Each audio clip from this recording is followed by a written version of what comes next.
తుఫాను వల్ల అనుకున్న విధ్వంసం జరగలేదన్న బాధ జగన్లో ఉందని తెలుగుదేశం సీనియర్ నేత ధూళిపాళ్ల నరేంద్ర కుమార్ ఆరోపించారు. రాష్ట్రంలో విధ్వంసం జరిగితే చూసి ఆనందించాలన్నదే జగన్ పంథా అని దుయ్యబట్టారు. ఆపద సమయంలో ప్రభుత్వానికి ప్రజలకు మధ్య వారధిగా ఉండాల్సిన జగన్ లేనిపోని ఆరోపణలు చేస్తున్నారని మండిపడ్డారు. బెంగళూరు ప్యాలెస్లో కూర్చుని జగన్ చేసే వ్యాఖ్యలను ఎవరూ నమ్మరన్న ధూళిపాళ్ల పంట నష్టపోయిన ప్రతి ఒక్కరిని ప్రభుత్వం ఆదుకుంటుందని స్పష్టం చేశారు. రాజకీయపరమైన ప్రాపకం పొందాలనే ఆలోచన తప్పితే ప్రజలు కష్టాల్లో ఉన్నారు, మన పాత్ర మనం పోషించాలనే విధంగా ప్రతిపక్ష ఆలోచన లేదు అనేది స్పష్టంగా కనపడతా ఉంది దీన్ని బట్టి చూస్తే. ఎందుకంటే అధికారంలో ఉన్నప్పుడు, తన చేతిలో అధికారంలో ఉన్నప్పుడు ఏ ఒక్కరోజు స్పందించలా, ఏ ఒక్కరోజు పంట చేలోకి వెళ్ళి కూడా పరామర్శం చేయలా.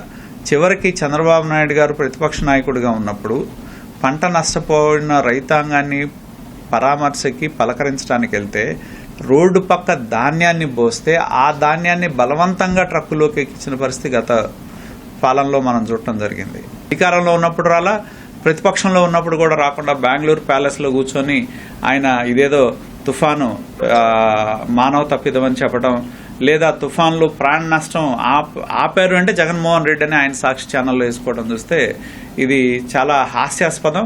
కనీసమైన ఆలోచన కానీ ఆలోచన దృక్పథంలో అధికారం పోయినా ఆయనకి కనపడలేదు, రాలేదనేది స్పష్టమవుతా ఉంది. విధ్వంస పాలన చేసిన వ్యక్తికి ఈ ప్రభుత్వం వచ్చిన తర్వాత తాను అనుకున్నట్టుగా విధ్వంసం జరగలేదనే ఆవేదన మటుకు ఆయన మాటల్లో కనపడతా ఉంది.